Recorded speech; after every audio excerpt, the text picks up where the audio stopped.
നമസ്കാരം. ശ്രീ വിശ്വ വാസ്തുവിദ്യ എന്ന എളിയ ചാനലിലേക്ക് നിങ്ങളെ സ്നേഹപൂർവ്വം സ്വാഗതം ചെയ്യുന്നു. ഭവനത്തിലെ അന്തരീക്ഷം നമ്മുടെ മനസ്സിനെയും ജീവിതശൈലിയെയും സ്വാധീനിക്കും. ആത്മീയ വിശ്വാസങ്ങളിൽ പറയുന്ന ചില ലക്ഷണങ്ങൾ ഉപയോഗിച്ച് പലരും വീട്ടിലെ നെഗറ്റീവ് എനർജിയെ വിലയിരുത്താറുണ്ട്, അല്ലേ?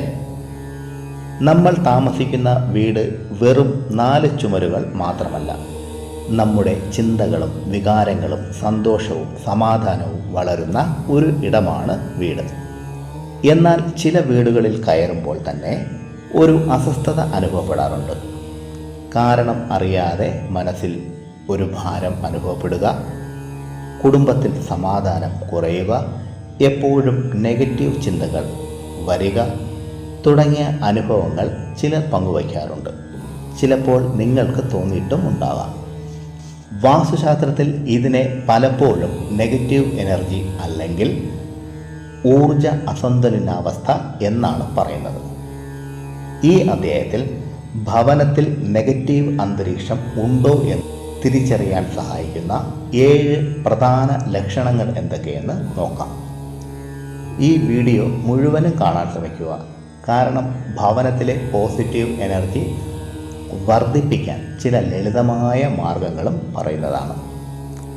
ഭവനത്തിൽ നെഗറ്റീവ് എനർജി ഉണ്ടെങ്കിൽ അറിയാൻ സാധിക്കുന്ന ഒന്നാമത്തെ ലക്ഷണമാണ് വീട്ടിൽ കയറുമ്പോൾ തന്നെ അസ്വസ്ഥത തോന്നുക. ചില വീടുകളിൽ കയറുമ്പോൾ തന്നെ മനസ്സിന് ഭാരം കൂടിയതുപോലെ തോന്നിയിട്ടുണ്ടോ? അല്ലെങ്കിൽ ആരെങ്കിലും പറയുന്നതായി കേട്ടിട്ടുണ്ടോ? പുറത്ത് സന്തോഷത്തോടെ ഇരുന്നയാൾ വീട്ടിൽ എത്തിയാൽ പെട്ടെന്ന് മടിപ്പ്, ദേഷ്യം, വിഷമം എന്നിവ അനുഭവപ്പെടുന്നത് വീട്ടിലെ അന്തരീക്ഷവുമായി ബന്ധപ്പെടുത്തി ആത്മീയമായി ചിലർ കാണുന്നു.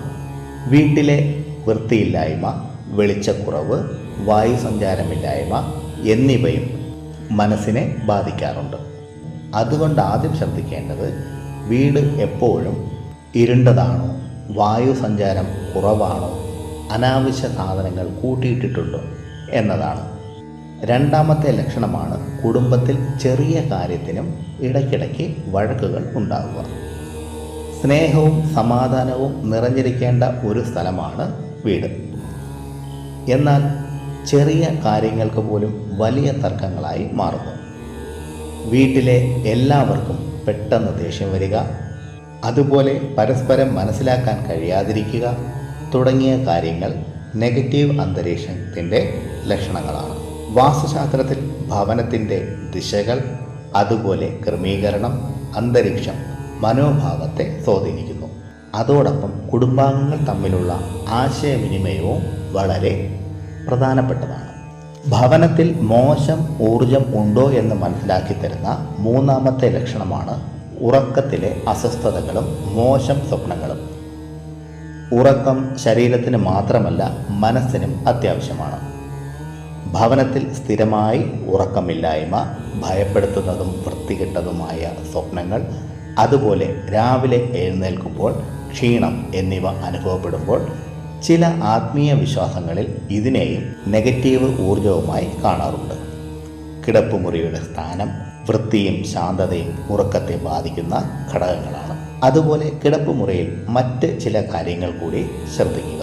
അമിതമായ ഇലക്ട്രോണിക്സ് ഉപകരണങ്ങൾ, അനാവശ്യമായ വസ്തുക്കൾ, വായുസഞ്ചാരക്കുറവ്, കട്ടിലിന് കീഴെ ലോഹങ്ങൾ, തകരപ്പെട്ടികൾ, ചെരുപ്പ് എന്നിവയും ഇതിനെല്ലാം കാരണമാകും. ഇവയെല്ലാം ഒഴിവാക്കിയിരിക്കണം. അടുത്ത ലക്ഷണമാണ് ഭവനത്തിൽ എപ്പോഴും മടുപ്പും ക്ഷീണവും തോന്നുക. ചില വീടുകളിൽ ചിലവഴിക്കുമ്പോൾ ഉന്മേഷം കുറയുന്നതായി ചിലർക്കെങ്കിലും അനുഭവപ്പെട്ടിട്ടുണ്ടാകും. വീട്ടിൽ സന്തോഷകരമായ അന്തരീക്ഷം ഉണ്ടാക്കാൻ ഇക്കാര്യങ്ങൾ കൂടി ശ്രദ്ധിക്കുക. പ്രകൃതിദത്തമായ വെളിച്ചം, വൃത്തിയുള്ള സ്ഥലം, നല്ല സുഗന്ധം, അതുപോലെ ആത്മീയമായ പ്രാർത്ഥന, ധ്യാനം, മന്ത്രജപം എന്നിവയും ഭവനത്തിൽ ശാന്തത വർദ്ധിപ്പിക്കാൻ സഹായിക്കുന്നു. അഞ്ചാമത്തെ ലക്ഷണമാണ് ചെടികൾ വളരാതിരിക്കുക, അതുപോലെ പട്ടുപോവുക. ഭവനത്തിലെ ചെടികൾ പ്രകൃതിയുടെ പ്രതിനിധാനമാണ്. ചെടികൾക്ക് ശരിയായ വെളിച്ചം, ജലം, പരിചരണം എന്നിവ ലഭിക്കാത്തപ്പോൾ അവ തീർച്ചയായും നശിക്കും. എന്നാൽ നെഗറ്റീവ് എനർജിയുടെ കാരണത്താലും ഇവ നശിച്ചു പോകാറുണ്ട്. ചന്ദനത്തൈ, വീട്ടിലെ തുളസി, കൂവളം, മണിപ്ലാന്റ്, പൂച്ചെടികൾ എന്നിവയുടെ പട്ടുപോകൽ ഇതിന് ഉദാഹരണമാണ്. ആറാമത്തെ ലക്ഷണമാണ് തുടർച്ചയായി സാമ്പത്തിക തടസ്സങ്ങൾ അനുഭവപ്പെടുക എന്നത്. ചിലർക്ക് വീട്ടിൽ താമസം മാറിയതിന് ശേഷം സാമ്പത്തിക പ്രശ്നങ്ങൾ വർദ്ധിച്ചു എന്ന് തോന്നാം. ഇത് വെറുമൊരു തോന്നലല്ല. വാസ്തുശാസ്ത്ര നിയമലംഘനം സാമ്പത്തിക തടസ്സങ്ങൾ സൃഷ്ടിച്ചേക്കാം. ഇതിനെപ്പറ്റി മുമ്പ് വീഡിയോയിൽ പറഞ്ഞിട്ടുണ്ട്.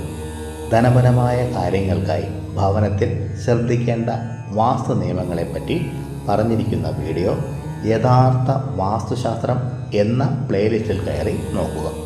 എന്നാൽ ചില കാര്യങ്ങൾ കൂടി പറയാം. ശരിയായ ആസൂത്രണമില്ലായ്മ, ശരിയായ പരിശ്രമത്തിൻ്റെ അഭാവം, അതുപോലെ പാഴ്ചിലവ്, ഇവയ്ക്കും വലിയ പ്രാധാന്യമുണ്ട്. അതുപോലെ ഭവനത്തിൽ സമൃദ്ധിയുടെ അന്തരീക്ഷം സൃഷ്ടിക്കാൻ വൃത്തിയും ക്രമവും നല്ല ചിന്തകളും നമ്മെ സഹായിക്കും. ഏഴാമത്തെ ലക്ഷണമാണ് പോസിറ്റീവ് ചിന്തകൾ കുറയുക എന്നത്. ഒരു ഭവനത്തിലെ ഏറ്റവും വലിയ ശക്തി അവിടെ താമസിക്കുന്നവരുടെ ചിന്തകളാണ്. എപ്പോഴും പരാതികൾ, ദേഷ്യം, അസൂയ, ഭയം എന്നിവ നിറഞ്ഞ അന്തരീക്ഷം ഭവനത്തിലെ സമാധാനത്തെ കാര്യമായി ബാധിക്കും. അതുകൊണ്ട് ഭവനത്തിൽ പ്രാർത്ഥന, നല്ല സംഭാഷണങ്ങൾ, പരസ്പര ബഹുമാനം, നന്ദിയുള്ള മനസ്സ് എന്നിവ വളർത്തുക. ഭവനത്തിൽ പോസിറ്റീവ് എനർജി വർദ്ധിക്കാൻ ശ്രദ്ധിക്കേണ്ടതും ചെയ്യേണ്ടതുമായ കാര്യങ്ങൾ കൂടി പറയാം. പ്രഭാതത്തിൽ വീട്ടിലെ ജനലുകളും വാതിലുകളും തുറന്ന് ശുദ്ധവായു വരാൻ അനുവദിക്കുക. വീട് വൃത്തിയായി സൂക്ഷിക്കുക. ഒരു നിശ്ചിത സമയത്ത് വിളക്ക് കത്തിക്കുക. കൂടെ പ്രാർത്ഥനയും ധ്യാനവും നടത്തുക. അനാവശ്യമായ തകരാറ് സംഭവിച്ച വസ്തുക്കളെയെല്ലാം ഒഴിവാക്കുക. കുടുംബത്തിൽ സ്നേഹവും സമാധാനവും മനഃപൂർവ്വമെങ്കിലും നിലനിർത്താൻ ശ്രമിക്കുക. പോസിറ്റീവ് എനർജി വർദ്ധിക്കാനുള്ള എളുപ്പ വഴികളെക്കുറിച്ചും നെഗറ്റീവ് എനർജിയെ പുറന്തള്ളാനുള്ള എളുപ്പ വഴികളെക്കുറിച്ചും മുമ്പും ഈ ചാനലിലൂടെ പറഞ്ഞിരുന്നു. അതെല്ലാം കാണുക. പ്രിയരെ, ഭവനത്തിൻ്റെ യഥാർത്ഥ ശക്തി അവിടെയുള്ളവരുടെ സ്നേഹത്തിലും സമാധാനത്തിലുമാണ്. ഭവനത്തിലെ അന്തരീക്ഷം പോസിറ്റീവ് ആകാൻ നമ്മളുടെ ചിന്തകൾക്കും പ്രവൃത്തികൾക്കും വലിയ പങ്കുണ്ട്. ഇക്കാര്യം എപ്പോഴും ഓർമ്മയിൽ ഉണ്ടാകും. പ്രിയരെ, ഈ അദ്ദേഹത്തിൽ പറഞ്ഞ കാര്യങ്ങൾ നിങ്ങൾക്ക് പ്രയോജനപ്പെട്ടു എന്ന് ഞാൻ വിശ്വസിക്കുന്നു. ഇഷ്ടമായെങ്കിൽ ലൈക്ക് ചെയ്ത് എന്നെ ഒന്ന് അറിയിക്കുക.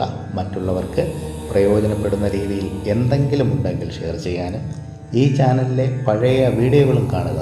പിന്നെ ഞാൻ എപ്പോഴും പറയുന്നത് പോലെ സത്യസന്ധമായ യഥാർത്ഥ വാസ്തുവിദ്യ രഹസ്യങ്ങളും സനാതന ധർമ്മത്തിലെ സാധന, ഉപാസന, മന്ത്രരഹസ്യങ്ങളും ഹസ്തരേഖ വിജ്ഞാനവും സാമുദ്രിക ശാസ്ത്ര രഹസ്യങ്ങളും അറിയാനായി നിങ്ങൾ ഈ ചാനൽ സബ്സ്ക്രൈബ് ചെയ്യുക. നിങ്ങൾക്കെല്ലാവർക്കും സർവേശ്വരൻ്റെ അനുഗ്രഹം ലഭിക്കാനായി ആത്മാർത്ഥമായി പ്രാർത്ഥിച്ചുകൊണ്ട് നിർത്തുന്നു. നന്ദി, നമസ്കാരം.